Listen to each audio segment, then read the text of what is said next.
ನಮಸ್ತೆ TV 20 news Kannada ವಾಹಿನಿಗೆ ಸ್ವಾಗತ.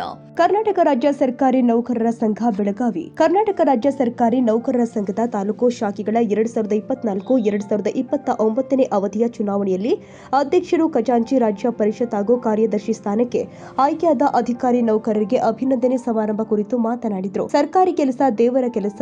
ನಾವೆಲ್ಲರೂ ಸರ್ಕಾರಿ ನೌಕರರು. ಎಲ್ಲ ಕಚೇರಿಗಳಲ್ಲಿ ನಾವು ವಿವಿಧ ಹುದ್ದೆಯಲ್ಲಿ ಇದ್ದು ಕೆಲಸ ಮಾಡ್ತೀವಿ. ಇದೇ ರೀತಿ ಕರ್ನಾಟಕ ರಾಜ್ಯ ಸರ್ಕಾರ ನೌಕರ ಸಂಘದಲ್ಲಿ ಒಗ್ಗಟ್ಟಾಗಿ ಎಲ್ಲರೂ ಕೂಡ ಕೂಡಿ ಕೆಲಸ ಮಾಡ್ತೀವಿ. ಕೆಲಸದ ವಿಷಯದಲ್ಲಿ ಮಾತಿಗಿಂತ ಕೆಲಸ ಜಾಸ್ತಿ ಮಾಡಬೇಕು. ಆವಾಗ ಮಾತ್ರ ನಾವು ಮಾಡುವ ಕೆಲಸಕ್ಕೆ ಗೌರವ ಕೊಟ್ಟಂತೆ ಆಗುತ್ತೆ. ಅಧ್ಯಕ್ಷರು, ಖಜಾಂಚಿ, ರಾಜ್ಯ ಪರಿಷತ್ ಹಾಗೂ ಕಾರ್ಯದರ್ಶಿ ಸ್ಥಾನಕ್ಕೆ ಆಯ್ಕೆಯಾದವರಿಗೆ ಸನ್ಮಾನಿಸಲಾಗಿದೆ. ಕರ್ನಾಟಕ ರಾಜ್ಯ ಸರ್ಕಾರಿ ನೌಕರರ ಸಂಘದ ಅಭಿನಂದನಾ ಸಮಾರಂಭದಲ್ಲಿ ಜಿಲ್ಲಾಧ್ಯಕ್ಷರು ಬಸವರಾಜ ರಾಯವಗೋಳ್, ಕಾರ್ಯದರ್ಶಿಗಳು ಆದ ಶಂಕರ್ ಗೋಕಾವಿ, ರಾಜ್ಯ ಪರಿಷತ್ ಸದಸ್ಯರು ಲಗಮಣ್ಣ ಪಾಗನವರ್, ನವೀನ್ ಗಂಗಾರೆಡ್ಡಿ, ಟಿಐ ಚೌಹಾಣ್, ವಿಎಂ ಮುಳ್ಳೂರ್, ಸಿದ್ರಾಯ ಮೇತ್ರಿ, ವಿಶ್ವನಾಥ್ ತೆರದಾಳ ಸಮಾರಂಭದಲ್ಲಿ ಉಪಸ್ಥಿತರಿದ್ದರು. ಆಶಿಫ್ ಅತ್ತ ಅವರು ಕಾರ್ಯಕ್ರಮವನ್ನು ನಿರೂಪಿಸಿದರು.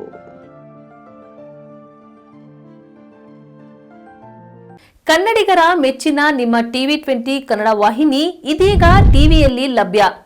ಕರ್ನಾಟಕ ಮತ್ತು ದೇಶ ವಿದೇಶದ 360 ಡಿಗ್ರಿ ಸುದ್ದಿ ವಿವರವನ್ನ ಪಡೆಯುವುದಕ್ಕೆ ಟಿವಿ 20 ವಾಹಿನಿಯನ್ನು ಲೈಕ್ ಮಾಡಿ, ವಿಡಿಯೋಗಳನ್ನು ಶೇರ್ ಮಾಡಿ, ಕಮೆಂಟ್ ಮಾಡಿ, ಸಬ್ಸ್ಕ್ರೈಬ್ ಮಾಡಿ. HCN ಕೇಬಲ್ 842 ನಂಬರ್ನಲ್ಲಿ ಹುಕ್ಕೇರಿ ತಾಲೂಕು ಹಾಗೂ ಸಂಕೇಶ್ವರದ ಸುತ್ತಮುತ್ತಲಿನ ಹಳ್ಳಿಗಳಲ್ಲಿ ಲಭ್ಯ. PCN ಕೇಬಲ್ 129 ನಂಬರ್ನಲ್ಲಿ ಹಾರುಗೆರೆ ಸುತ್ತಮುತ್ತಲಿನ ಹಳ್ಳಿಗಳಲ್ಲಿ ಲಭ್ಯ. ರಾಯಬಾಗ್ ಡಿಜಿಟಲ್ ಚಾನೆಲ್ ಕೇಬಲ್ 80ನೇ ನಂಬರ್ನಲ್ಲಿ ರಾಯಬಾಗ ತಾಲೂಕಿನ ಸುತ್ತಮುತ್ತಲಿನ ಹಳ್ಳಿಗಳಲ್ಲಿ ಲಭ್ಯ. UDCN ಕೇಬಲ್ ನೆಟ್ವರ್ಕ್ ಉಗಾರ ಸುತ್ತಮುತ್ತಲಿನ ಹಳ್ಳಿಗಳಲ್ಲಿ ನಿಮ್ಮ ಟಿವಿ 20 ಕನ್ನಡ ವಾಹಿನಿಯೂ ಲಭ್ಯ.